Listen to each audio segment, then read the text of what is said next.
And we're back on another episode of Salient Points. This one's 132 for December 12, 2023. I'm Carlos Macias, the master of what, Dylan? Don't do it? You were going to make a noise? Don't do it? The master of articulation. Oh, okay. I thought you were going to make a noise. You were making like French noises before the podcast. Oh, yeah. Don't even worry about that. Oh, it's going to come along. It's going to come along at some point. All right. We got, the Carlos, the master of articulation, Macias. Then we got Deo Blas, the king of mid-bay. Thank you for joining us, sir. Thanks, Carlos. You're looking handsome with your new camera. It's a little crispier. I'm still trying to figure it out. I don't want people to see everything, right? But, hopefully it's okay. We're doing. You got yourself a new couch? I feel like you got a new suit. Yeah, a new suit and everything. Dalan Kirkwood from Up in the Mountain, thank you for joining us as well, sir. Bah! Okay, reasonable. I mean, let's try to use our words today, Dalan. The first thing on here, of course, is that this people speak. Remember, you can like, subscribe, all that fun stuff. If you leave a comment, you most likely will get in. It's like 95% guarantee. I think we got like a spammy one where it was like, what the fuck? I don't know what to make of this. But look, make it semi-coherent and you'll get on here. Like Jet, who is one of our favorites out there. Thank you for responding on here. Jet, he said in his YouTube comment, he said, if they dive full into those Florida man, quote unquote, Florida man headlines, I might actually play this GTA. You know this man, Dalan, personally. Has he not played a GTA before or something like that? Is that what he means? He doesn't generally play GTA games. I mean, he has a hard enough time just playing things like Armored Core or just he never played Red Dead Redemption 2 simply because it had cowboys in it. He's just not a fan of cowboys. He's just so weird, man. Jet, keep commenting, please, Jet. But what the fuck? I don't like cowboys. But what the fuck? I don't like cowboys in my video game. Hey, I can say this. I love this man. He's like a brother to me. Yeah. But God damn it, you frustrate me sometimes. Come on, bro. Come on, man. This thing is. We're gonna talk about Florida, by the way. Jet, we're gonna talk about Florida, not even a little bit. Florida, man. Yes, Jet, you kind of inspired us. So the next couple little things we speak before we get to the headline is related to Florida, man. But was that your comment, Dalan, or can we go to Dale, see what he thinks of this? We can go to Dale. Just go. Dale, what do you make of this, sir? Well, I hope cowboys aren't preventing you from playing such a great game in Red Dead Redemption 2. I can't imagine what else would prevent him from playing Grand Theft Auto since they're very like generational kind of games. But I recommend you play at least try them. They're so good, man. I mean, I don't understand. This is like one of these. Red Dead Redemption 2 is one of the best games ever made. All right, just go ahead and grab it. Yeah. All right, you can even borrow my copy. You can borrow Dalan's copy. You can borrow Dalan's copy. The copy I don't have. Okay, we'll figure it out, Jet. All right, just hit us up. Yeah, just hit us up. Jet, just mainline it, and you'll be good. You'll be good. All right, look, speaking of Florida, man, this is a Kotaku article there was a guy that's parodied, if you guys saw that amazing GTA 6 trailer, which pretty much everybody saw at this point, but Kotaku article was written about the Florida man, the real life version. He said, quote, "We gotta talk, or if not, you gotta give me like a meal or two." Sullivan said in his latest TikTok video, I guess this is the man's last name, "Florida Joker ain't having that. Y'all took my likeness, y'all took my life," and quote, "State publicity laws often protect people's right to profit off their own likeness, with notable exceptions for things like parody." That's on the Kotaku article. It continues by saying Roger Clark, who is the voice actor behind Red Dead Redemption 2's protagonist Arthur Morgan, he said, quote, "Rockstar's games is lawyered up, man," he said in his own TikTok video, according to the PC Gamer. "They know exactly what they can and cannot get away with. If I were you, I would use the no notoriety they just threw your way to your advantage. Capitalize on it somehow. You ain't getting a job at Home Depot with that face." All right, so that's kind of a Florida man. He's like, give me a meal or two. Which is funny, right? Like, of course he would. But look, another thing, you guys saw that trailer, how amazing it was. Go ahead, Dalan. Go ahead. Please, I just gotta say this simply because Florida, they're always doing stuff. I just saw this headline. I decided to look up. It says, "Naked Florida man with machete accused of trying to steal another man's clothes." There we go. Florida will Florida. Florida, which is like the perfect place to set the next Grand Theft Auto, right? It's Florida. It's like the best place. It's a parody on itself. So one of the former Rockstar developers, really impressed with GTA 6. His name is Mike York. He's a Rockstar New England animator. He was there for 6 years, and this according to IGN. He said, quote, "This is an in-game cutscene," York said of the trailer. "A lot of the games you see are done with cinematics, and they cut to a scene, and it's not all in-game. It's kind of pre-rendered, and you see it, but everything you see in a GTA game is all done in game. Every single cutscene. If you see the building way in the back, you can go to that building, you can climb it, you can jump off it. This game is very elaborate. That's why it takes them so long to make. Dalan, what do you make of that, man? That in-game engine for having all these cutscenes is actually in itself a marvel, because it's one of those things that when you were younger, or at least for us, because we've been playing games for so long, you would play the game until you hit that cutscene. But now it's cutscene all the time. It goes from cutscene straight to gameplay, and sometimes I've had it happen where I'm just standing there because I didn't know it was time for me to move, and I'm getting shot. You just gotta believe in yourself, man. But look, hey, that's what's gonna happen in this game. They do cutscenes in GTA, but I think they keep it. It's mostly in game, right? So that's kind of what's cool about it. The game looks amazing. I mean, look, they got an extra 18 months to work on it, man, or maybe 2 years. I think it's fall, dude. I know that they'll say say early, blah blah blah, and like, you know what? Let's push it a little bit more, and we'll give you more time. Look, we'll get to the headline this week. Of course, the big thing last week was the Game Awards. Of course, there's always a little bit of controversy regarding this thing, right? No one's ever happy. Jeff Keighley always, like, up to the preamble, up to the actual show, is like, I'm going to try to do the best. I'm going to try to make you guys proud. And everybody's like, no, fuck you, Jeff Keighley. You do the worst Game Awards, blah, blah, blah. I feel like I'm in between, man. I feel like I think he does his best. I really do, but it's just he's got to pay for it somehow, right? And I think that's one of the things you said, Deo, as well. That's unnecessary. But he does. He has to pay for it, man. If you look at the production that he puts on, unfortunately, you got to pay for it. But look, one of the cool things about it, though, is that an actual indie game won Game of the Year. Baldur's Gate 3 won a whole bunch of awards. It won 6 awards, including Game of the Year. And it's actually truly an indie game. It's one that spent them a long time in early access before they said they flipped the switch and was like, it's a full game. Go ahead, go at it. But it won 6 awards. Alan Wake 2 won 3 of 8. One of them was Best Narrative. I know for us, though, it's like, was there any snubs out there? One of them to consider is Spider-Man 2. That one got 7 nominations and no wins, which is kind of wacky when you think it's a Sony production. And these guys have kind of won a lot from what I can remember at the Game Awards. So it's kind of like, oh man, okay, Spider-Man 2, everyone, it's quite of a snub, I feel. Forza Motorsport 2023. That one didn't have a real title, right, Dale? I guess it didn't have like an 8 or 9 or. It was Motorsports. No. Yeah, it's just Forza Motorsport. It got nominated for 2 Best Racing and Innovation and Accessibility. It also didn't win. Dale, we'll go to you first, man. You feel well? I guess what do you feel about who won and who lost? Is there any kind of like overall feelings on the winners? Well, I can't say anything too much about Baldur's Gate 3 because I haven't played it yet. I'm waiting for my physical copy to come in. Yeah. But towards like people's and the internet's sentiment on how much they enjoy Baldur's Gate and Alan Wake specifically, those were probably deserved. I try to avoid the spoilers on Twitter a lot of the time, but like everyone like constantly just like, dang, this is like a change up to the formula. Like AAA gaming has been missing these types of games for like a long time, because like Spider-Man 2 is great. It is a great production, and there's a lot of like, how do you say it? It's like a high pinnacle and watermark for like that kind of cinematic game. But it's just like, I know what to expect from it. Like I know, and they only give you a certain amount of choice to push inside of the game and the narrative itself. Whereas with Baldur's Gate 3, I hear it's like you could do a lot of stuff that you're not able to do in other games. Yeah, that's one of the things that, and I actually kind of pride the game the year that we do, because it's very much like how they used to do it at like EGM and all these other magazines, because we do kind of on a point system, right? And that's I kind of like you don't really know. I kind of have an idea. I'm kind of leaning to like it might be Spider-Man 2, but we'll see. There's still some time. I still got to get to Alan Wake 2. That's the one that's like, dude, I think that's just like right up my alley. And Baldur's Gate 3, I might not. Dalan, you're trying to dissuade me, but it's just, there's not enough time.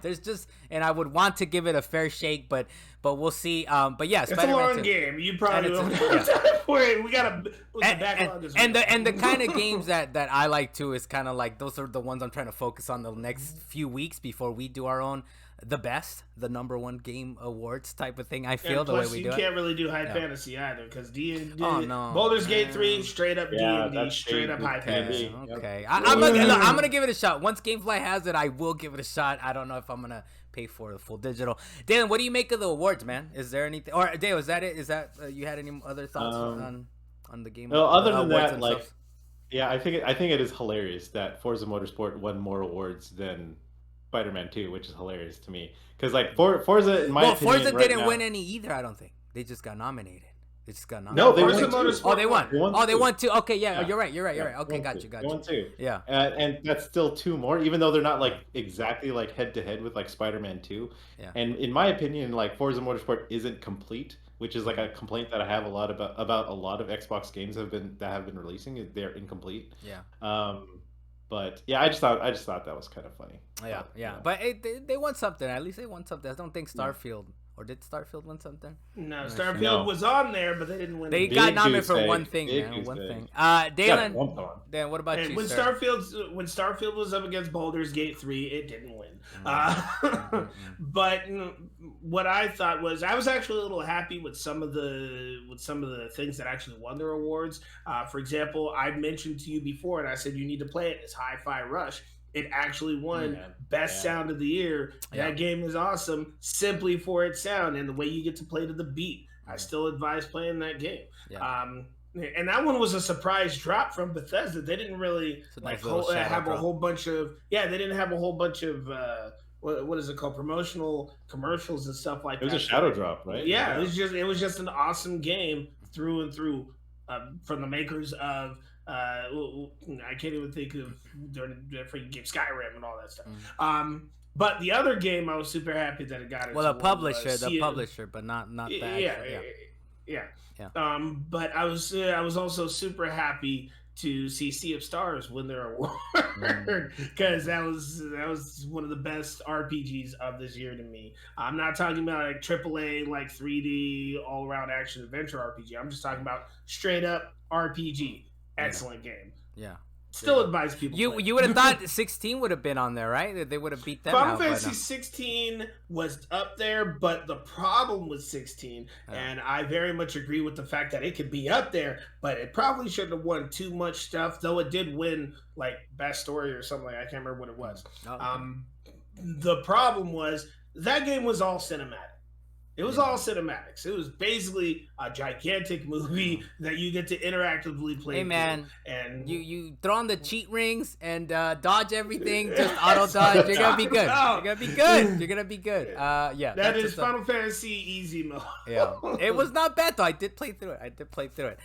Did you play? Hold on, I gotta ask. Did you play 15, Carlos? No, I played a little bit of it, but I was like, 15 was excellent. Actually, you know what? I think I got to chapter 10. I got to the big like giant in the sky or giant whatever Grand Canyon section or whatever of that game, and I was like, I'll come back. I never did go back. Look, we'll get into the next thing that one of the big things, of course, like I was just talking about when I was introducing the topic, is should we even care about the Game Awards? I know David Jaffe, the God of War creator, came out and he said, real Game Award shows exist. I have issues with DICE nomination process, but that and the GDC Awards are the shows a lot of folks are asking for this morning. They are mostly just about the work and the devs, but the Game Awards is about marketing, just like the Oscars. Not enough people care to watch a real awards show, and the budget of the Game Awards demands a certain audience, so I get it. I think we all get it. But yeah, just a reminder, if you really want Game Dev Awards, watch DICE in February and GDC in March. Which I kind of agree with that, but I kind of like Jeff Grubb from Giant Bomb, what he said. He said, I don't want to say that we shouldn't criticize the Game Awards. We should. I just think it's maybe more useful to question its importance in the first place. A guy just decided to hand out trophies. We don't have to take it seriously as a default. So I that's what I thought too. I was like, Jeff Keighley really said this is the Game Awards and I'm giving awards and trophies, and do we really, have to care? But it is nice. It is nice, and I actually look, the fact that, like I said, an indie game won. People are taking it seriously. Its critics are actually taking it seriously, and they're putting some good games out there. I think the matter of like games got snubs is just there was just a lot of good stuff. There's just a lot of good stuff out there, and of course some things are gonna fall from on the wayside. Dave, I didn't put your quote in here, so I just wanted to kind of like, what are your thoughts on this, man? Do you agree, disagree with David Jaffe and Jeff Grubb here? Yeah, like it's kind of hard because Jeff Grubb was exactly right. Like when Jeff Keighley started this whole thing, he's just like, I'm just gonna give out awards, something that like a magazine would normally spend like 10 pages on before, like awarding. so these games in these categories. He just, let's make it a TV production and all this kind of thing.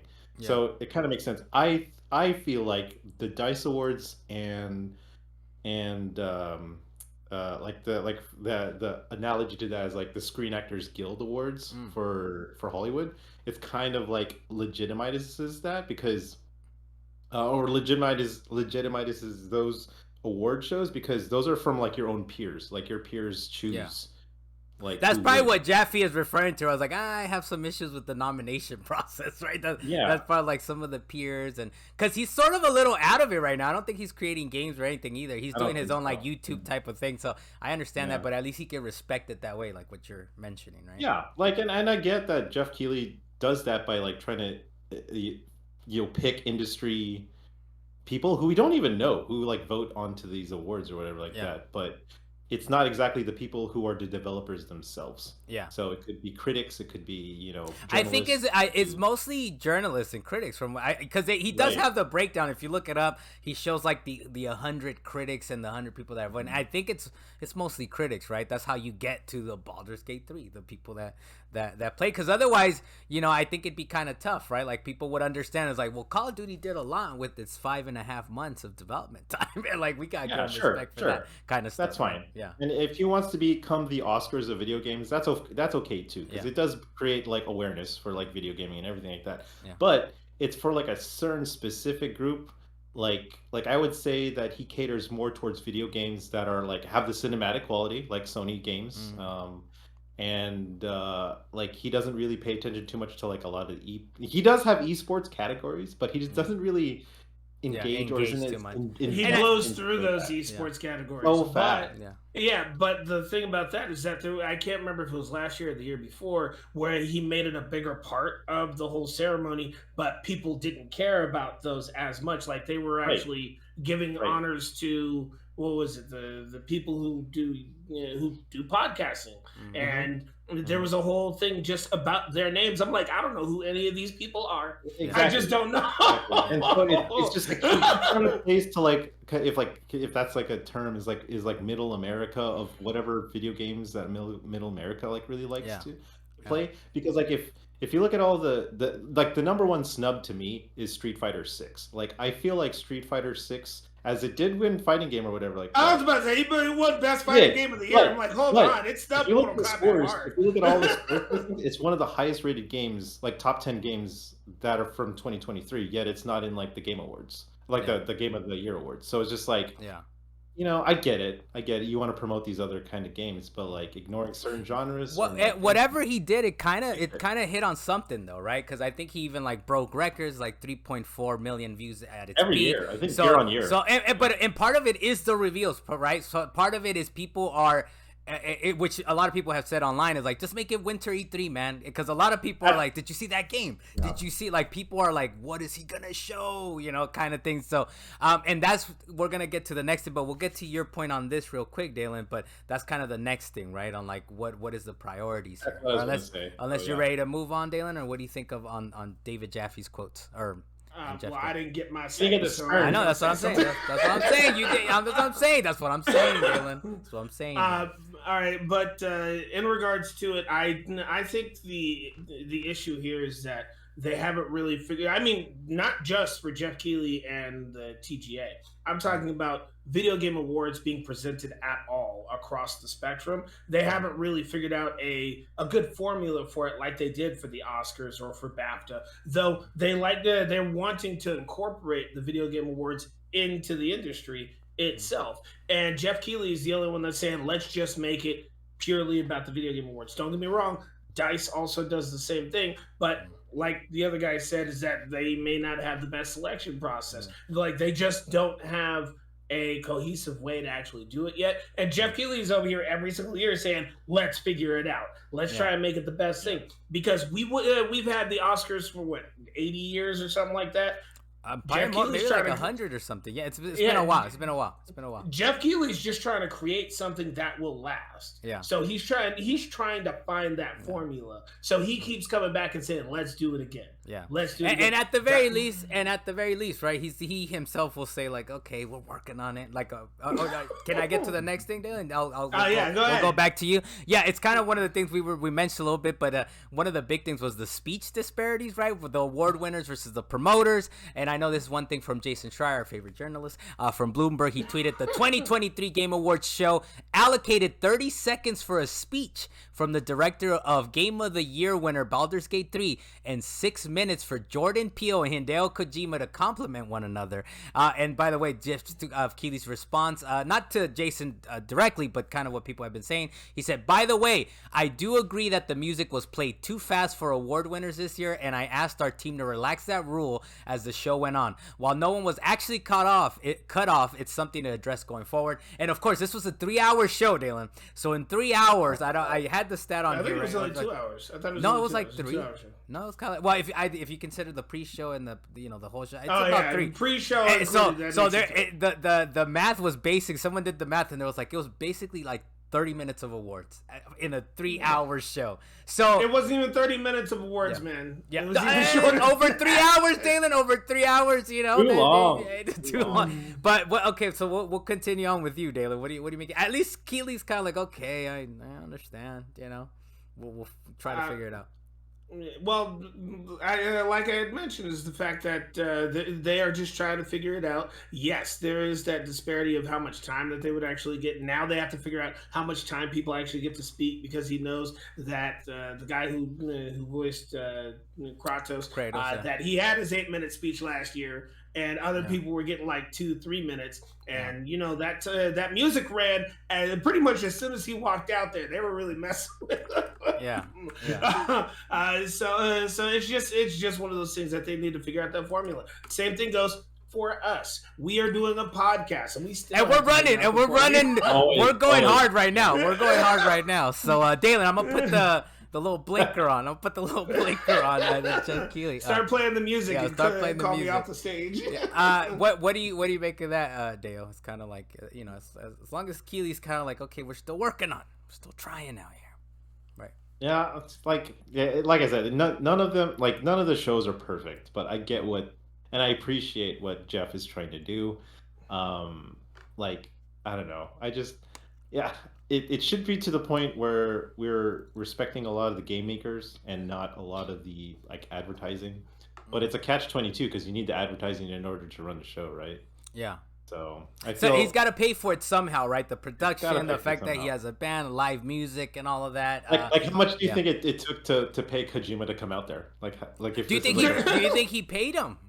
Yeah, I don't think he paid him. You think he paid him? Yeah. No, Kojima just wanted to promotional. say, all right, it's promotional. So, it's like half and half. It's got there's got to be a combination. If you have like a presentation, you might have like, how you hire like motivational speakers to like talk at like a high school or something like that. Okay. I feel like it's kind of the same way. It's like, hey, Kojima, come over here, do this. I'll pay you a little bit. You'll get some airtime. If you got like I'd be interested disordinate amount. Yeah, I'd be interested, right? I'd be interested to find that out. Carlos, you know who got paid to be there? Matthew McConaughey.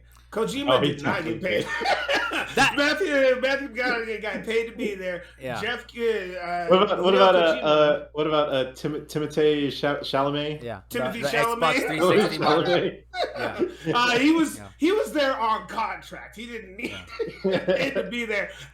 But when it came to Jordan Peele and Hideo Kojima, they were there specifically to promote their new game and the production that's coming out. So they didn't need to get paid to be there. Yeah. They were just like, all right, we know that our last game came out a couple of years ago. What was the last one Kojima did? I can't remember the name of that. Death Stranding. Yeah, Death Stranding, the walking simulator, which they're coming out with the walking simulator 2 now. Yeah. And at this point, they're like, you know what? We need to shift focus just a little bit. So let's promote it on the TGA. So he shows up. Well, he promoted both. It's already a huge thing just that he walked through the door. Yeah. He doesn't need to get paid for that. He just needs to show up. He didn't have to say anything. He walked through. He waved and walked away. He walked through the PT door. Right. By the way, I'm putting the blinker on, dude, so we can get through it. But he did come through the PT door. And this is according to Steven Totillo from Axios. He tweeted saying Kojima Kojima Production describes OD, that's his next game, their new Xbox project as follows, quote, OD explores the concept of testing your fear threshold and what it means to OD on fear while blurring the boundaries of gaming and film, end quote. Jordan Peele is, quote, one of the several talented storytellers involved, end quote. So it's going to be interesting, but yeah, Dalan, he walked through the PT door and Kojima's ready to go, man. Are you ready to go from what you saw on OD? Hey, I'm ready to go for that simply because of the technical marvel that Kojima always tries to bring into his games. I'm trying to bring as much realism to it as possible while keeping it in a fictional world. It's something that you could look at and say, man, I would hate to be there. I could imagine myself being there, but I'd hate to be there. Hey. I'm not trying to get shot by these people. Even though there was a vampire in Metal Gear Solid 2, I was still like, hey man, you're gonna have to OD on this one, Dalan. All right, we'll see. I think he'll change the name too. Do you guys think he'll actually keep the name? I know. It's interesting. I'm sure there'll be a sub name to it. There's gonna be a sub name to it. Yeah, we'll see. I don't know. Yeah. Poor choice, in my opinion. It's gotta make it crazy, man. People are like, what is this game OD? That's what this man is talking about. It's also a terrible name to call it the Switch, but everybody's still calling it the Switch. And the Wii. And the Wii was rough, man. Not the Wii, but what about the Wii U? They said, let's do it again. Let's do it again. The Wii U should have just stuck with the Let's run it back here. All right, so we did mention it a little bit, Dalan, but there's a kind of a little bit of a Call of Duty versus Kratos, or the voice of Kratos, of course. This is a Eurogamer headline. Christopher Judge's Call of Duty campaign joke was, quote, tough to hear given all the circumstances of development, end quote, staff member says. And in the article, the Eurogamer article, they said this year Judge raised eyebrows and prompted sounds of shock from the audience when he compared the length of his 2022 speech to this year's short Call of Duty Modern Warfare 3 campaign. My speech was actually longer, he joked. And of course, further in the article, they did get someone from Sledgehammer Games, the boss Aaron Halen, said in response to reports about the game's short in development, this has been a labor of love to lead the first ever back-to-back sequel in Call of Duty. We have worked hard to deliver on this vision, which has been years in the making. Anything said to the contrary is simply not true. And I will say this, look, that's fine. We talked about it as well, right? It's like, that's fine. You guys only had 5.5 months. You're still charging people $70 for this game. All right? It's not DLC prices. So I think it's fair. I thought it was, look, it's a joke. It wasn't, I kind of got a slight chuckle at it, but it's not that big of a deal, man. I'm like, this, what do you think, Dalan? Well, it was just one of those things that he's making the joke, probably fully understanding the fact that they were even on limitations on how long they had to be able to make the campaign, but he did not articulate that during the awards. I mean, he didn't have time. They were going to play the music on him. So he just made his joke and he left. And some people just can't take a joke and just let a whole team can't take a joke. That made a lot of money off of this game. I know it's had a drop in sales, right? But they made a lot of cash on this. Money. They still made money. All they got to do is have him come back and clarify the fact that he already knew about their production. What do you think, Dale? What do you make of this? He'd be fine. What do you make? No, he doesn't have to apologize or whatever. At all. He doesn't have to apologize. No, I'm not talking about apologizing. He just needs to make the clarification that not even the I agree with Dale. Not even the he doesn't have to. But it would probably ease the tension between what him tension? And the Call of Duty you got to be able to take a joke, man. But he also knows he's never going to work for the Call of Duty people. He said that outright. He literally said that, right? Yeah, right. He's never. He's like, I'm not worried about you guys. I'm just going to make my jump and walk. Dale, what do you think of that, man? No, I mean, I'm just saying, whatever I said is just I don't think he needs to apologize for anything. It's just a bad taste joke. And if you can't handle a joke, especially considering how much money you just made off of this game, exactly, and how pissed off people were, then you should take that in stride. I just think that the developer is trying to back his team up with whatever little dignity that they have. So little dignity. You watch you're charging us $70 for DLC. Let's go. I think you watch a little bit of football, right, Dale? It's like Mahomes recently this past week. The crybaby. I can't believe that this happened. He's just defending his teammates. He knows that man was offline. He knows that man was offsides. Clearly offsides, right? But he's he's got to defend his man. It's kind of a similar thing. Dalan, this one for you. Final Fantasy 16 DLC Shadow dropped. Echoes of the Fallen is out now, $10. But I do like how they said for $25 you can get the bundle with the Rising Tide next year. I'm like, and if you do the math, I'm like, wait, what? How much? how am I saving? The only thing I could think of is the Rising Tide might be $20, right? And that's how you're saving sure it's money. Gonna be $20. But what do you think, Dalen? Did you give a chance to play this? DLC? First off, I don't for the $25. I'm pretty sure that they either are gonna make it $20 or they plan on dropping another DLC that they just haven't announced, and it's just like the seasonal thing that they could actually just be like, all right, I'm gonna give it to you for free when it does drop. But I also kind of don't want to play this Echoes of the Fallen DLC. No spoilers, because no spoilers. This was very much announced during the VGA or TGA. Is that this DLC takes place during the game, before you go to the ending. I platinumed this game. I'm not trying to go back to the as middle I of this did, game. and platinumed it before you did. So I don't care if you platinumed before I did. The problem being is that I'm not trying to go back to the middle of the game. This game was a huge movie. I'm not trying to rewind. No, I don't think you won't go to the middle. It's before the end, man. And before the end is still 3 hours, right? It's one of those like 3 hours, 4 hours type of thing. What I want is after the game. I want DLC that takes place after then. That's what I want. If the new Rising Tide is coming out like that, I will buy that for $20, especially if it's nice and lengthy. Yeah, but the ending was kind of exciting, man. It was a little emotional. It was like, how do you? You're basically retconning the end of the game. That's the reason. No, you're not without spoiling it. You're kind of retconning the emotionalness of it. If you're like a Tales game, which partly was what make Tales games excellent, is that you thought you were at the end of the game, but you still have to fix the rest of the world's problems. Let's get that DLC, get some people back up in there, and enjoy the end. Without spoilers, you would limit the gameplay if you were to like reimagine the ending or whatever it was. Just leave it at that. No, just build on the ending. That's all I ask. How do you build on it is what I'm saying. Like, without spoilers, how do you build on it? It's Final Fantasy.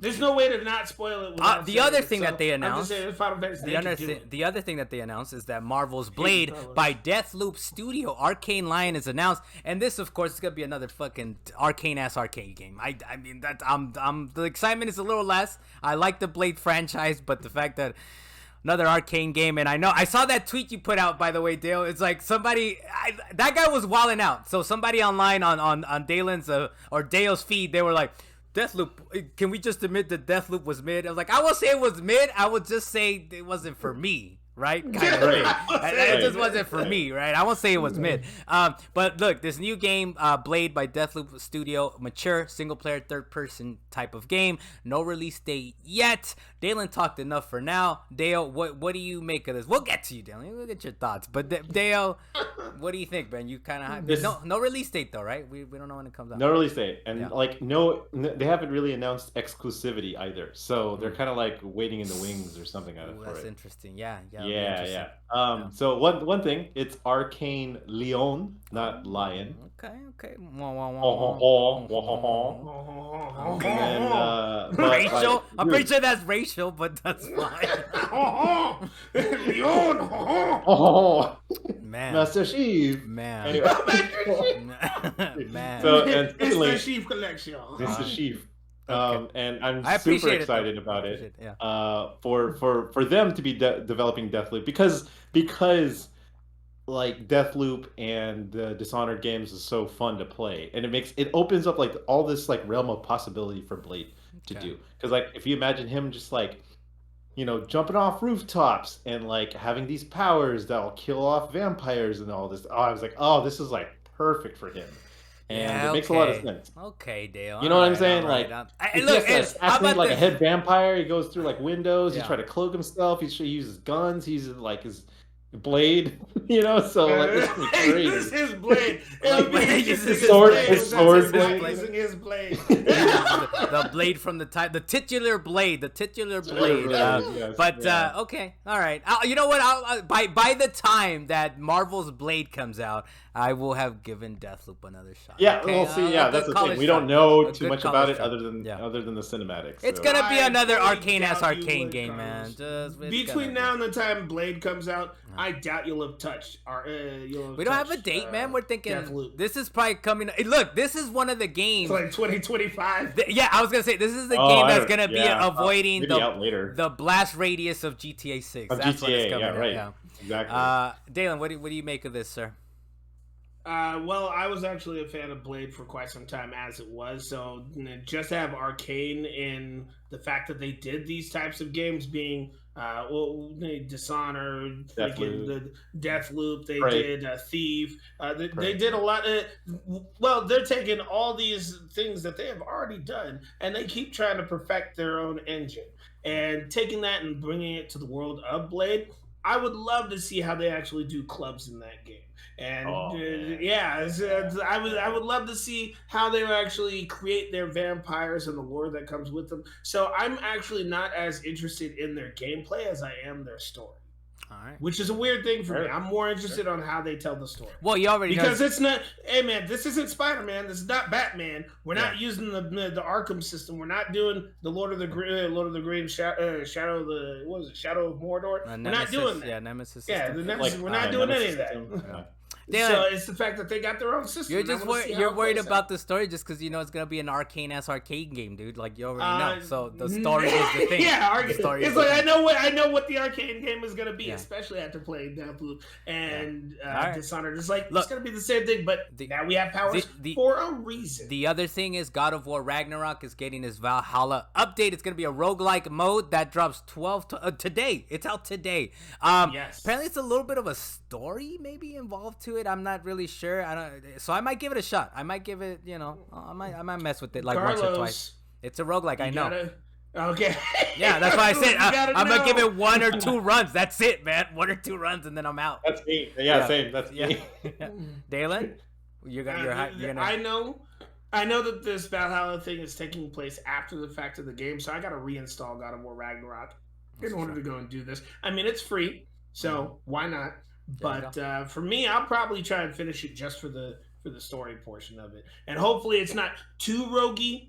Yeah. Too roguey. If it's too roguey, I don't know. No, it's fully rogue, dude. It's fully like these are all the assets. Pull this asset. Pull this. It's all just there. Let's just all kind of mix and match right here. No, if it's like you die and you have absolutely nothing again, and you have to go like through 17 levels without dying, that's gonna be a struggle for you. Let me know. Dale, let me know. Have some checkpoints. Let me know if it's worth the reinstall, because I think I don't have it installed. Hey, the next thing, this one, Brothers remake is coming out. It Takes Two was our game of the year, I believe, 2 years ago, right? So I know WeGotComs.com is super excited, even though this came out a little while ago. So I'm looking forward to a remake. I haven't played it. I think I played it when it originally came out. The remake is dropping February 28th, 2024. I know Dale. What is Brothers? Kind of. Brothers is can you explain a little bit, Dale? Can you help me out? A Brothers, A Tale of Two Sons is one of Joseph Ferris's original projects. That was the one where the big brother was running around with his little brother. Also the guy that said fuck you to the Oscars, of course. We know who it is. Thank you, Carlos. Just so you're aware. But yeah, the original Brothers that came out in 2012 or something. It was a while ago, man. PS3, right? I think PS3. It's been a bit. It's been a minute. So I was super surprised but super happy because I don't think a lot of people played this game. This is the third game that ever made me cry while playing it. Okay. So I was like, that doesn't happen a lot. Yeah. And so I was like, damn, dude, a lot of people. I always hype it up every time someone asks, hey, what's a quick-ish game that I could play, kind of indie feeling, but has a really good message and a story and gameplay. Yeah. Gameplay, think of it so what they do is that your controller is split into half, and then so one half of the left side of the controller you control one of the brothers, and then the other half of the controller you play as the older brother. Yeah. And then you do all these co-op things that you would normally have someone next to you sit by and to get through levels in order to get through gameplay. Yeah. But there's some clever variations. I wonder how much they tweak it, man, because it's been a while. I don't know if it's just, to be honest, I remember liking the game. I remember liking the game, but I don't know how much is rose tinted glasses, right? So I'm kind of, I don't know. I would like them to tweak it to be maybe actually called, but I know that the whole conceit of the game was one controller and you're controlling 2 different people, right? So yes, it'll be interesting. I don't know. I hope one of my followers, he did say it'd be awesome if they made this co-op instead of a single player game. Yeah. But I was like, that kind of defeats the purpose because of a narrative part of the game. So I wouldn't necessarily want a co-op version of this game. Okay, we'll see. You know what they should have did? They should have said we're going to release this August 7th of 2024, because that would have been exactly 10 years from the date. Yeah, but whatever. They want to get it August of 2023. There's these things called blast radius. There's these thing called blast radius. And the blast radius is like February, March. Hey, remember Immortals Avium or Immortals of Avium came out around August, and they're like, there's too many games in August, and that's why we blew up. I mean, that's fair. So I don't know. I think it's a good time, man. Well, I don't know. There's a lot of stuff coming out in February. There's a lot of things got pushed out, so we'll see. I mean, you're gonna be on Prince of Persia, Carlos.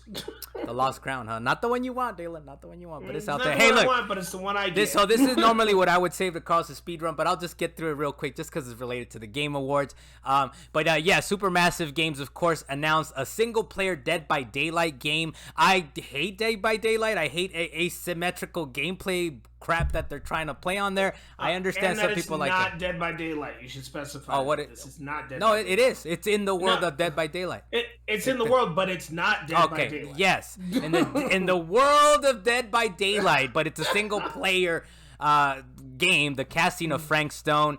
They don't have a release date, but it's super massive. Just like with Little Nightmares 3, which I did like 1 and 2 a little bit, but the fact that they're working on 3, I'm super hyped, and I'm very hyped that they're working on this.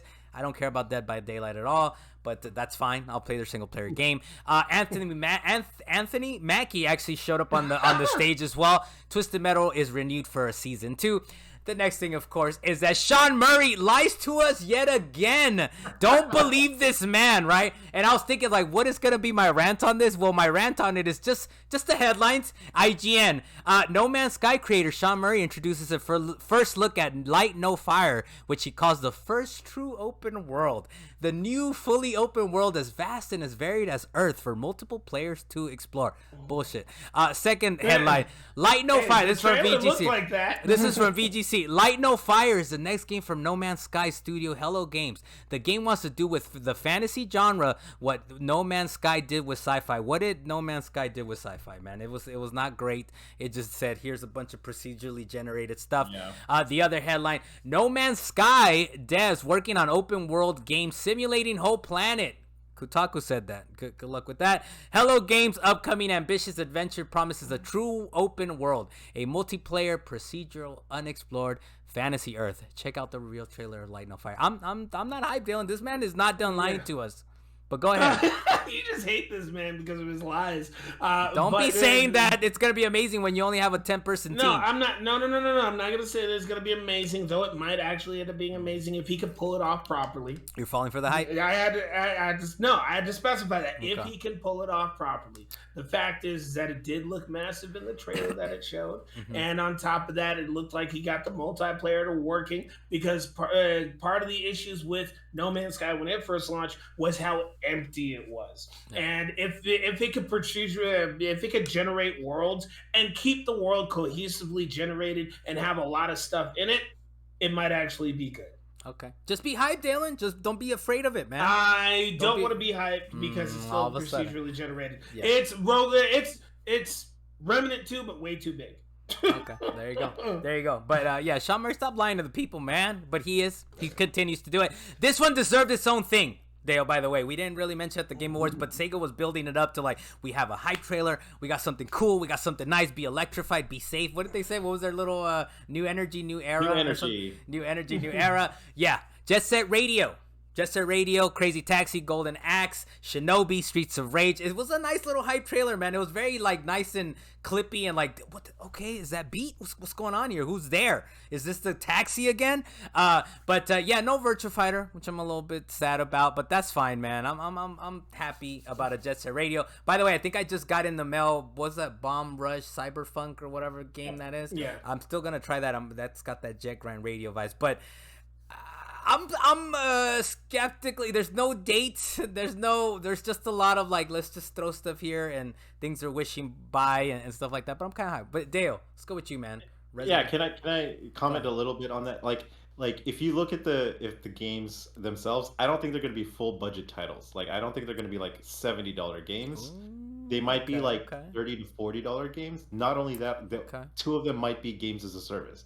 So just be prepared for something like that. I want to say Crazy Taxi is probably games as a service at this point. Okay, probably. Well, that one makes sense because it would be that one makes sense because it would be like get downloaded for free and you just kind of dip in there. Whoever wants to dip in there for a couple rounds. Go ahead. My bad. Or they could just sell the game for cheaper. I mean, they could just create a full game because it looks like they are actually just trying to rebuild these games pretty much from the ground up to have it be for the current era. And they would just want to get their games back out in the open again because after Sega's Dreamcast, they've had to figure out their lives. Yeah. They barely kept Sonic alive. And then they started they were like, you know what? We're not going to make games. We're going to take away our whole building, if you recall that happening a few years ago. I mean, the fact is Sega's had to scale back hard because they were no longer at the top of the industry up there with Nintendo. They're not a super giant like they used to. What makes you think that that's what's happening, Dale? Just by the looks of the games, or what makes you think okay. Like if you look at the early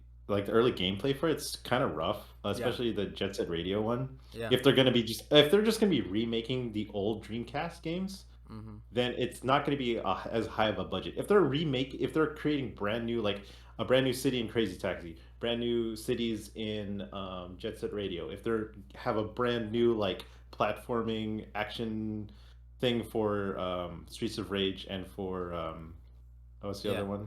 Golden Axe. Yeah. Like I get it, but I don't know. They don't look as high quality as they should. It could be. I mean, really, what are you gonna do for Crazy Taxi? You just gonna have them be in a new city every other week or something like that? I mean, I don't know. It could be that it's just early footage as well, and also kind of like the decision on Shinobi. They're not even going PS2, right? They're going like old 2D Shinobi from the footage that you can see. So well, I have really high hopes for the Shinobi one because it's the same makers who did Street Rage 4. So they're going to be making that one. So I'm like, okay, I feel that one's going to be further along than the other ones. But the other projects, it might... And these aren't going to be Sega directly themselves. Sega's been hiring other contractors to work on their franchises. Yeah. So that's what happened with Samba de Migo, and there's another one. Okay. So we are reasonably hyped. It doesn't matter how expensive or how shitty those games are. I'm gonna buy them and play them regardless. But someone who never grew up in the Dreamcast era and doesn't realize how good Sega was at the time, this is just the height of their powers, man. Like, here, give this a try. It's like a cheap. But what's funny, Deo, is that they were at the height of their powers. It was like they're making incredible games with Dreamcast. That's why we love it. I think that's kind of our connection for me and you on Twitter. I was like, this man really loves Dreamcast, and I really love Dreamcast. But at the height of their powers, right? It was kind of one of those things where it's like, what took them down? Accounting, man. Accounting took them down. They couldn't. Counting. The bean counting took them down, dude. It's like. Why did you guys have to not, the Saturn, dude? It's going back to the Saturn. And the fact that they really didn't do that great on the Saturn, right? It was like the Sega Dreamcast was their last gasp of like, let's do something. It wasn't enough, right? It wasn't enough. But we'll try to get through these quick takes real quick so we can get to what you've been playing. On the quick takes, Master Chief Collection might finally be done as far as like development is concerned. This is pure Xbox via Noble Broet. He says, seems like Halo the Master Chief Collection development has come to an end after 10 years and its rocky launch. Some developer got a thank you card from 343i. It says, quote, finish the fight. Halo the Chief Collection 11/2014 to July 2023. Dale, I know you're the resident Halo guy on the podcast. This was the Chief Collection. Master Chief. I'm happy actually because like the Master Chief Collection is in a good place right now, and I don't know what else they could add to it which wouldn't piss off like legacy heads and OG gamers for Halo, and would satisfy the new stuff. I want them to focus on Halo Infinite. Like, you've done as much as you can. You've rectified all the problems that the Master Chief Collection has had for the almost full decade now. So go on and do something new. I would be so burnt out if I would have to be working on this project for almost more than 5 years. Yeah, just imagine, right? Like, and the thing is, like, some people are on it, and maybe diehards like yourself, they jump on it and all that. But I think like there's no real coverage of it, right? And you're just working on a thing, fixing it 10 years later, right? Yeah, they're fixing it 10 years later, and I'm happy that they are where they're at now. But like as far as like game compilations go for old retro games, it's one of the best out there. So you can't even especially you can't even say that about Grand Theft Autos. So you really can't. And I platinum those, man. Those shitty versions of GTA, Vice City 3 and San Andreas. I platinum. You're the problem. You're the problem. I had to do it, man. I had to do it. But it's one of those things where it's like, they finished it. Let's move on, please. Dalan, what do you make of this, sir? Well, I was thinking about in the Master Chief Collection of what games were actually remastered in that collection. But I do recall the fact that, I know that 1 and 2 were remastered, and then they just jumped to 3, and it was just like the games that were released during those times. Yeah. Honestly, if they did continue to work on it, I would have loved to see remasters of 3 and 4, because me and you, Carlos, we went through all those games in pretty much one shot. And once I hit 3, I was like, man, if it wasn't because why are the graphics trash right now? Why? It dumped real hard. I was like, oh no, they need to at least remake. Well, that's actually what I was gonna mention. Part of that collection is the anniversary of Halo 1 and anniversary version of Halo 2. But these were separate launches, Dalan. It wasn't like they made let's make Master Chief Collection and we're gonna make 1 and 2 amazing. It's like, no, they were already had been made, right? It was just a matter of putting them together. Putting them all to one. But that's good, man. That's good that they can kind of move on. Timesplitters, unfortunately, our hopes are gonna be dashed. Furthermore, this is according to the VGC headline. Free Radical Design looks to have been officially closed after the Timesplitter studio removed its website, and employees posted farewell messages today. One of the sad things on there, if you go to the website, it says 404. Company not found, sad face. So Timesplitters 2, man, or Timesplitter, just the franchise, I had so much fun going back. This was PS2 split screen, right? You needed the multi-tap or whatever to get it to work, and you did, and it was so fun, and it was great. But I don't think we're ever getting a Timesplitter, man. But what do you make of this, Deo? This is a little sad moment here. Yeah, that kills me though, because we always wanted another Timesplitters game, and I don't even know what the last game they released was.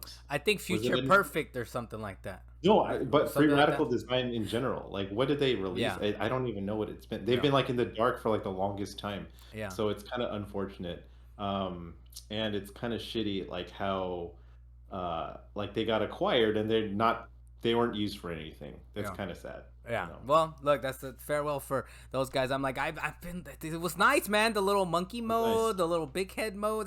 It was basically GoldenEye, and then Perfect Dark, and those developers kind of went on to make Free Radical and Timesplitters 2. It was like the crazy, wacky stuff that they got to do with those games, and they're not gonna do it again.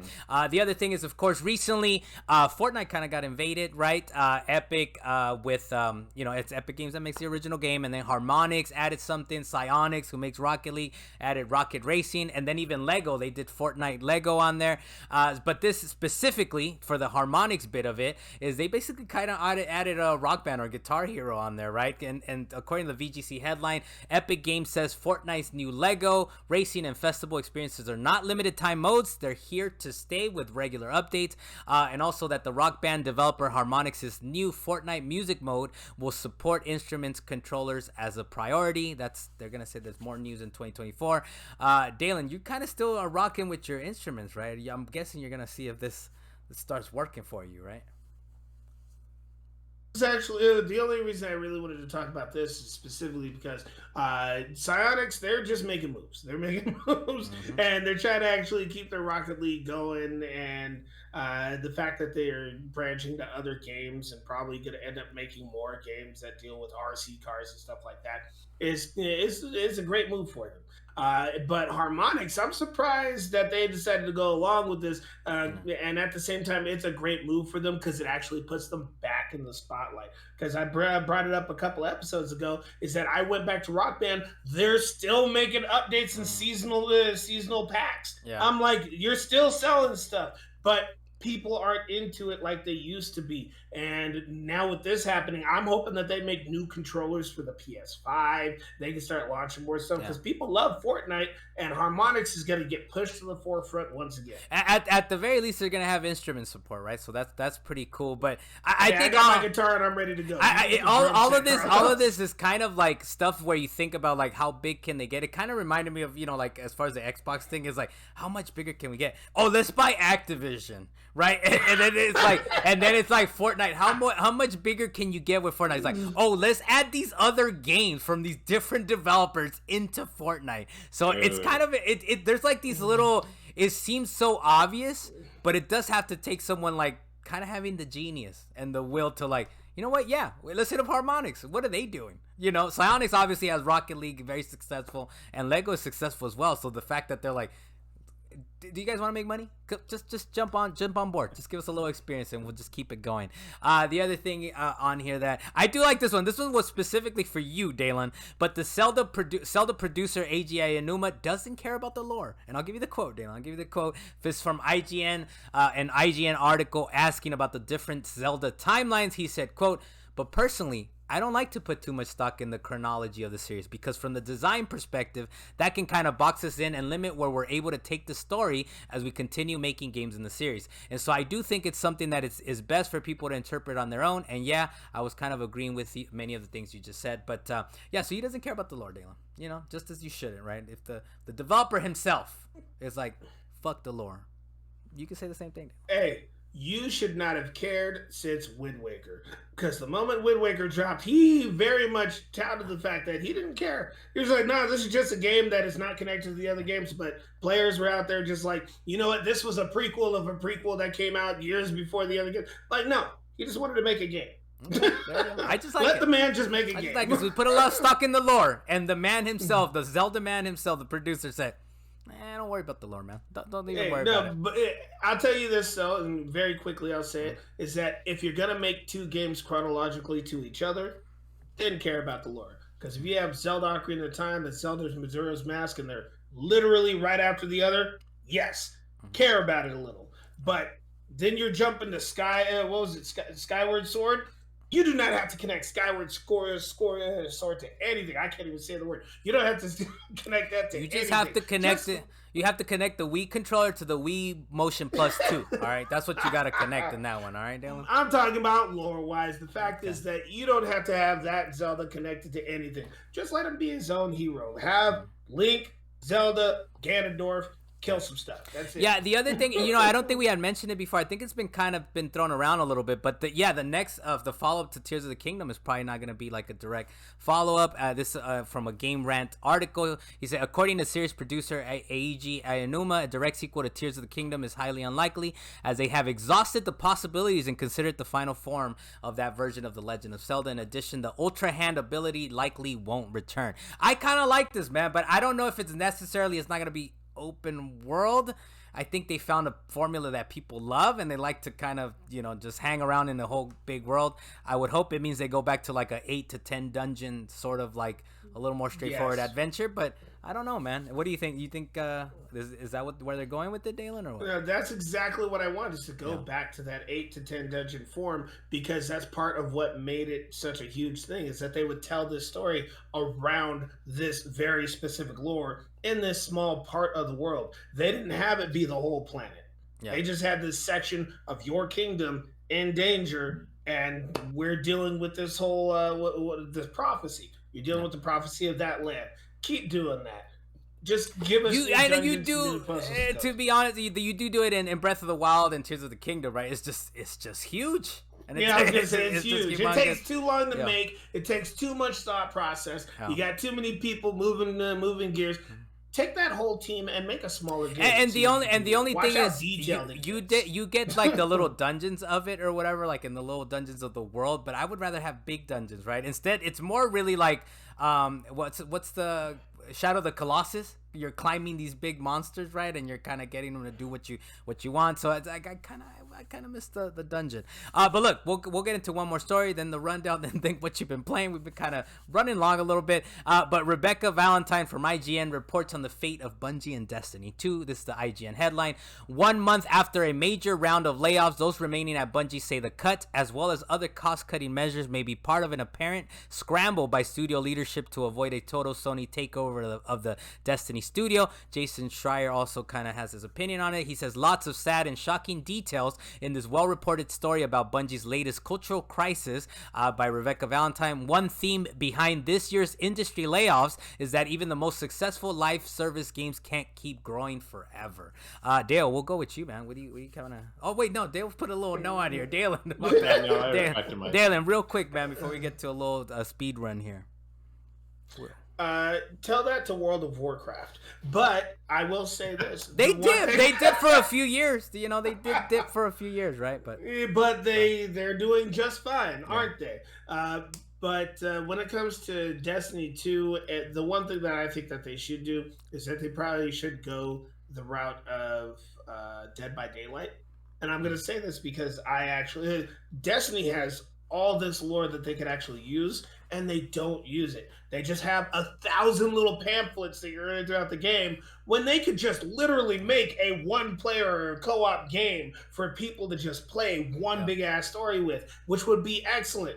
Give me a story about Zavala and the Warlocks. Just do it. I want to see that. You know, I think their greatest asset is also maybe their greatest downfall in a way. Their quality bar is so high, man. Talk to Dale. We were just talking about Halo and Master Chief Collection and all this stuff. It's go back to 1 and 2 and how banger of it was to go through the first couple levels of the campaign. Just how amazing. It's not done in a few months. You know, that's why they give us so little content, right? Because their quality bar is so high, but it's maybe not fast enough, right? It's not fast enough to get it out there. And you know, Sony's you guys aren't making the money we need you to make. It's well, it's kind of you got to develop it, right? You got to be able to do it, and the quality bar is so high that it's kind of unfortunate, right? Because it is what Schreier was saying, that these even if it was successful for a while, it can't keep growing forever, and not at the pace that what they paid $3.2 billion that Sony paid for them, right? Just for this,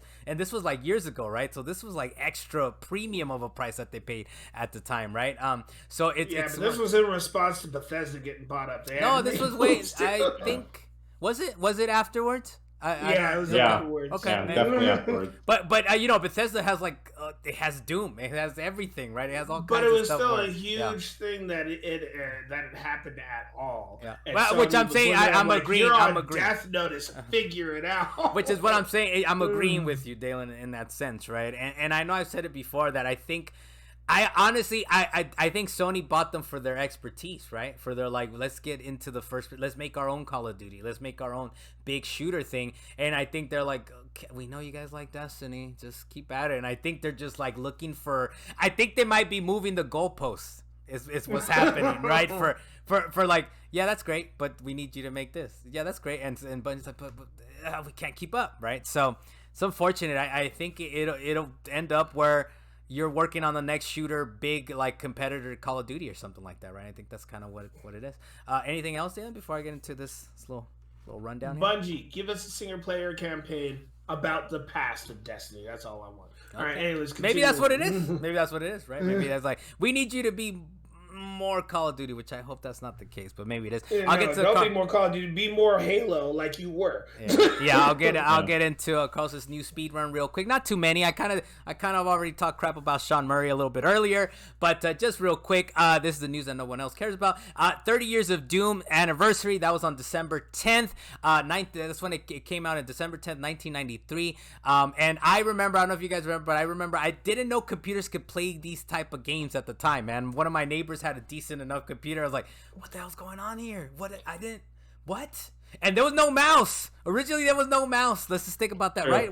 There was no mouse. Am I remembering that correctly? There was a mouse then. It was just a crappier mouse. Was there? I don't know. Yes. When it originally came out, I don't know. We gotta look it up. But I feel like there was no mouse, and it was kind of violent, and it was gross. And I was like, I can't. My mom, she can't know I'm here.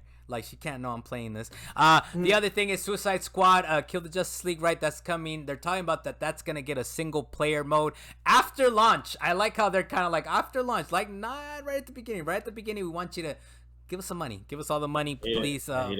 You know, just do it like that. And this is according to the IGN headline. Uncharted star Mark Wahlberg has said that the script for the second film has already been written. I didn't really like the first movie that much. I was not that big of a fan. But we'll see. Maybe they can fix it with the sequel, right? They had enough fans that they could make a sequel, and if they can't make this one work, it's probably gonna be make or break for them. We'll see. I hope they can. I think they made a lot of money off of that original movie. So yeah, if the second one, there's a lot of crappy movie franchises out there that just because they made a lot of money, they still continue. You know, so Sharknado. Sharknado, huh? There you go. And also, Alan Wake 2 DLC is out now. New Game Plus, the final draft. That's just to me like a little reminder that I'm like, I gotta get around to that, man. And I know I'm being weird. I'm feeling like I might have to go through Control and everything else first. Carlos, you're not being weird, and I'm gonna touch base on this right now. Go. After watching the TGA, I'm like, man, I think I might need to play Alan Wake 2. I did not play part 1. Don't know anything about it, but I might have to play part 2. But what I'm saying is I'm weird. No, I'm not weird about wanting to play Alan Wake 2. That game looks amazing. I'm saying like I'm gonna play. I saw someone on Twitter talking about, oh, if you didn't play Control, you're missing out on like some of the stuff they're doing here. I was like, oh fuck, I gotta go play Control. Control's about like 10 hours though, so I think we're okay. Hey, we'll get into what you've been playing, and as we do every time, we kind of reintroduce it because we cut it out for people that don't listen to the whole show, I suppose. Carlos Macias, the master of what, Dalan? Articulation. Of articulation. Carlos Articulator Macias. I keep trying, man. I'm not trying to say I'm the best at it or good at it, but I keep trying, man. Hey, man, you're an interpreter. Imagine. See, that's the thing. That's the key. When I interpret, I'm taking others' messages and just getting that across. I'm not thinking. Well, no, I am thinking. I hope my employer is not like listening. Like, what are you thinking right now? What I'm saying is that's that person's message. Let me get it across. All right, Dale Blas, the king of Mid-Bay. Thank you for joining us, sir. And Dalan Kirkwood as well. Dalan, let's get to something that I think people might want to listen to, man. Like, because it just came out this past Thursday. We both gameflied it. We both quickly found out it has co-op. So I think as long as you don't ditch me, Dalan, I'm willing to play co-op through it with you. And that's Avatar: Frontiers of Pandora. Let's start off with you, Dalan. What do you make of this thing so far, man? How far have you gotten in it? This game actually hit those expectations that they were setting in the trailers, because they were touting it as like this beautiful, huge world that they were creating, making sure that you get all this foliage that you can actually run through, because Pandora is a lush green planet with all kinds of things that are out there that could potentially kill you. And as soon as you get outside the building, it is immediately that. There's no doubt. I was gonna say that is the leaving the vault moment. It has its own leaving the vault moment. If you guys have played Fallout, at least 3, I think maybe most of them, like you're inside of gray areas, like, oh, we're celebrating birthdays. 10 years pass by. It's like now we have to leave this place, and then the vault opens. And you get that in Pandora. It's a straight ripoff. Like you're running. I don't know about that. It is. Think about it, Dan. You're running out of the gray drab. Like we're orphans. We're orphaned Na'vi, which is kind of interesting. It's okay. It's a little ham-fisted kind of story going on. But there's a point where you're running towards the end of the tunnel, and the end of the tunnel is beautiful, green, and lush Pandora. So. Can you agree? Hey, humans are boring, but I will say this in regards to running through that facility at the very beginning is it cracked me and the homie Ricky up because I was running through it, and you have to duck a lot because Na'vi are very tall. Yeah. I was sliding through hallways most of the time, and I was like, "Can I stand up here?" I don't know. There was somebody that was talking in earshot of my character. And I was like, where is this person? And I was like turning around trying to figure out who was talking to me. I had to look straight down. They were like on the floor. Yeah, it gives you fully standing up. Kind of right off the bat, right? It gives you sort of a good sense of like place and like your character and how it fits, right, in the world, right? So the fact that when you get out into the world, like I'm free. I don't have to duck anymore. I don't know. Maybe we're gonna have to do some more ducking anymore. But it's okay, right? So far, the cutscene, it seems like they put some decent effort into it. It's basically like, if you guys have read up on it online, it is the Ubisoft formula, right? Like it's very it's still like, Ubisoft. Yeah, it's very Far Cry-ish, Assassin's Creed-ish, like open world, but it looks great. It looks like they put a lot of effort into it. And we're gonna play co-op. I told you though, Dalan, because last time we tried to do a co-op game, Gotham Knights, you just ditched me, and I was like, I sort of beat the game, and it's on wax, by the way, that you by mistake I accidentally beat the game. It was much shorter than I expected Yeah, exactly. Whoopsie! I just beat the game.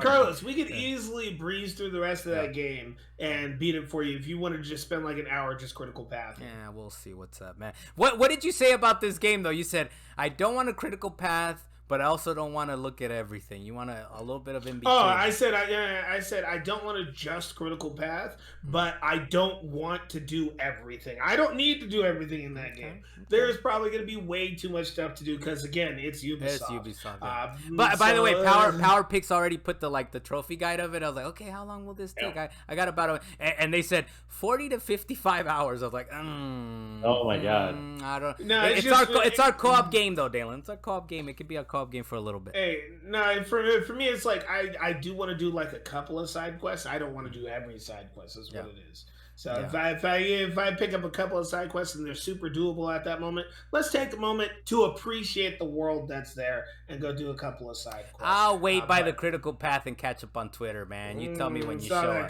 up. But it is funny because if people don't know, and I didn't really know, I didn't really look it up. I didn't really care too much about the story, but it's kind of basically a side story that runs along the first movie, I believe, right? Because there's that Jake Sully name drop that's like, Jake Sully just did this, he just betrayed us, and that kind of thing, right? So the game takes place where the whole facility thing at the very beginning. It's during the first movie, period. Yeah. Okay. But then at the end of that period, it is Jake Sully. He has gone full native, that they like to call it, and he's taken down the whole RDA situation. So they put you in a deep sleep. So 16 years later, you come out of these pods, and you are now in this world that was created 16 years later. I knew you would care about the lore so much, Dalan. But hey, somebody out there who wants to know the story, I'm assuming, right? And that is basically, we're going to play it. We haven't unlocked co-op, or at least I haven't unlocked co-op quite yet. You have to get far enough. So you have to get far enough in. I think I'm maybe like 45 minutes into the game. But look, so far, the gameplay's nice. You got the bow, right? I got to the bow Eventually right away. You get a bow, yeah. You're crafting arrows. You're doing all that. It seems like they put a decent effort. It's not, I put in my notes, it's not Game Mill. By the way, Game Mill is the Kong games, the Walking Dead Destinies. That's a scam. They're talking about games as a scam. Those are scams, dude. But yeah, they put some effort. We'll play it, right, Dylan? Well, I'm sure we'll talk about it some more. This is one where they actually put some thought into what a Na'vi is and how they move, how they live, just their speeches and mannerisms. They took James Cameron's whole language that he had created and they implemented it into this game. So there's some effort put out. We'll play some more, right? See how further thoughts that we have on that. So far, makes a good first impression, right? It looks great, plays pretty well, so the other thing is, before we get to Dalen's kind of he's gonna kind of finish us off over here. Deo, me and Dirty. Deo. Hey, phrasing. Me and Deo have been playing Spider-Man 2. So we'll go with you. I believe you just finished this game. I think you're the third person on the pod. So 75% of the podcast has beat Spider-Man 2, I believe. But what do you make of it? Try to being that 25%. Look, this forces me to. Wait, you haven't finished yet? I haven't finished it. I haven't. I saw your tweet that you're like, oh, I just finished, but I was like, whoa, Dale, what's the screenshot, man? Oh, it's shit. Okay, it's good thing you said something, because I would have been like, I can't look at it. But I feel like we can soon enough. Let me beat it and let's just do spoilers, right? I feel let me ask you, where are you at, Carlos? Yeah, right. What chapter are you on? The thing says 12-15%. Dude, what's the last thing you did? That's a map. That's the map, though. Oh, that's the map? That's the map. I just got past let's see, Harry's lab, like a mission or two after that, after going to Harry's. After you toured the huge facility that he made? The huge facility where you feed the fish and whatever else. You're feeding the fish. You look at all the new inventions that are coming through. I was impressed by the reflections on some of the glass in that place. So you're like half. I'm a little bit halfway. Okay. Almost halfway. Hey, look, I'm gonna make it my mission and less spoilery next week. But for now, give what do you think? Non-spoilery, Dale. For what do you think?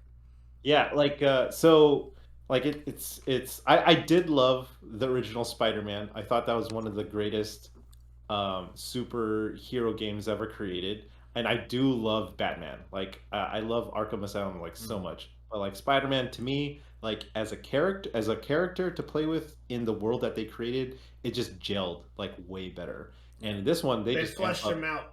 Every single aspect of it. It's so good. And the fact that we needed to did play. you try out Gotham Knights? Have you tried Yeah. it? Okay. Oh yeah. Oh, I'm sorry. Gotham Knights. The No, latest I one. haven't tried that I yet. feel I think we've talked about it on Wax, right, Dale? But I think Gotham Knights is it understandably it got some hate and a lot of it probably deserved. But it's still kind of nice. The cutscenes are there, the gameplay is there, and it's on Game Pass / PlayStation Plus, whatever it is, Dale. Sorry to kind of interrupt you there. I say mess with it if you were that big of a fan of the Batman games. If I really we could play it with you. But that's like the bad thing about it. It's just like I'm not into the books as much, so like I don't know who I'm playing with, and I don't really care. I don't know why. Fair. Oh, snaps. I don't you either, didn't watch though. any of the animated movies, nothing. You know, I don't give a fuck about the lore, Dale. I don't. Some of the times, like, who is this Dale? He's like, oh, they're the Owlman. It doesn't matter, but it's cool. It looks cool. He keeps asking me who Jason Todd is. I'm like, you don't know who Red Hood is, and I will tell you I know that's every Red Hood, single time. See, if he doesn't know who Red Hood is. If you at least know that, Dale, I think you're gonna be good, man. Like I only have so much information that I could store up here, and I can't do it all for everything. It's just like, if I need it, then I need the information. But like Spider-Man's just a classic tale that I know about, and with the upcoming of Miles Morales into everything, like he definitely needed his own game to segue into this game, and it's great how they did it. I think it's fantastic. It's because and I think Miles Morales at this point is just like, wow, you're a great Spider-Man. Like I didn't think anyone could top Peter Parker or anything, but I feel like he's just like next generation's like Spider-Man, because they could relate more to him, which is awesome too. And it's pretty cool because even in like the movement and everything, right? He moves different than Peter. He talks different. He's got a cooler vibe. I would say better vibe. He brings a different culture to the game. Very much so. Like Peter Parker is such a nerd that I just like cringe each time he makes jokes sometimes. But that's his shtick, right? Is to make jokes while he fights. Yeah, that's his stick, and that's the Peter Parker we've known forever, right? So it's okay to move on a little bit, Yeah, so it's nice, like, to break the pacing with that, with like Miles Morales, who's just like a little cooler. Like his music is different when he starts playing, when you start playing as him too. So it's just like, this is cool, and you could go back and forth between both of them, and I love how the upgrade system is pretty straightforward. And you could upgrade both of them and unlock like suits at a regular clip, especially if you go through the story. Where you're at right now, like if you mainline the story, you could do it easily within like a good 2-day sitting. Like honestly, okay. I'm gonna make an effort. So maybe next week we could do a little Spider-Man 2 just spoilers, and hopefully Luis is on and all that. But no, I mean I don't have too much else. Like I played a couple more missions. I'm impressed by the graphics. It's very much like one of those things. Oh, go ahead, Dale. Like I would say the graphics are great. The problem is that I've run into like so many bugs. Like even in this state right now when it's ran into bugs in it. Oh man, yeah. Really? So I've ran into 2 game-breaking ones where like I'll fall through the floor and like I'm stuck somewhere, and I'm trying to take out the Craven Hunters. I'm trying to take them out like stealthily, right? Yeah. That's normally where it broke for me. That happened to me twice too. Twice. Right? I don't know what it is, but like it would just like I would do a spider strike or whatever, or web strike straight at him, and then like if I would try to be next to a different wall or try to cling onto a different wall, I'd fall through geometry and I'd just like break everything. So I had to restart. But like luckily the autosave, catches you a lot of the time. There are other parts where like the AI acts like so weird, like the birds. There's these metal birds that float around and everything. I do know. They won't even notice me like half the time, even though I'm like staring them like straight in the face. He's like, I'm swinging right next to you. You have no idea it exists. I have had like scripting issues where it's like I obviously murdered everyone, but there's like a random noise over here, and it doesn't like move forward to be able to get the next little activity. But I think for the most part it's pretty frictionless, right? I think it goes up there. Yeah. I think it goes up there. there. I mean, it's definitely frictionless. Right. It's a big game, and they have a lot more boroughs this time in New York, so it makes a lot of sense. Did you do the Howard mission, by the way, the Pigeon Howard mission yet? Do that one. I don't think so. Okay, there's some that I should do. Okay. That's tied to that's tied to trophies, so you're probably gonna do it anyway. So I'm getting close. Sandman. I'm getting close to I might have to like in the new year go back for trophies, man. I think I might just, but I'll consider that if there's one or two. It's easy enough. If there's one or two, okay. I'll see what's very quick, and I'll leave the things that might take me a little more because I gotta get to other games, man. But look, as far as like my thoughts on it, I played it a little bit more. Like I said, I'll dedicate some more time for sure this week. But it's some of the funny things that I noticed is there's a lot of carrying people and swinging around this time. I don't know if that was like common in the first game. And the other, that's new. That's a new thing. That's like a new thing, right? It's kind of weird. No, having it happen so much is new, but it was honestly in the first and second game. Yeah. But this time it's like you're doing little side missions where you didn't even know you had to carry somebody. You're just like putting out fires, and now suddenly there's a body there. I gotta save this person. All right, let me take you. I just thought that's like a funny thing, right? There's a lot of people getting carried. We should be Ubering these people or something, charging them for the ride. But you know what they took out that I appreciate is the car chases when you're supposed to stop cars that you're chasing. They took out all the little extra things that you had to do around it because that would mess me up so much. That was much better. The other quick point that I thought was kind of amazing is this SSD is getting worked, man. Especially like through there's the missions with the black cat.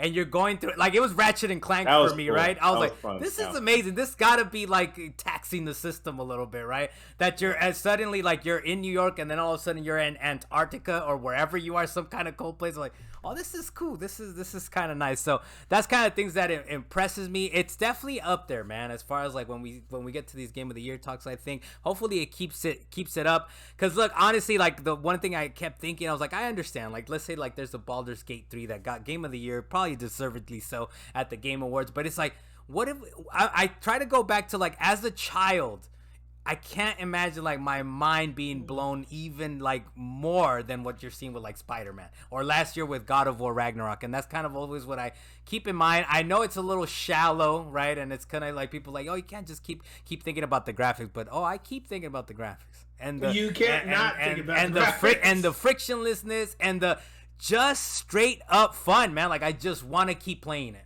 And there's like I'm gonna go to my 12-year-old self and say, there's no load screens. There's no load screens. No load screens. You're just gonna get there. And I think So we'll see. We'll see what I'm gonna keep playing it. Dalan, we'll kind of end it with you, man. What are the last couple games you've been playing on your own?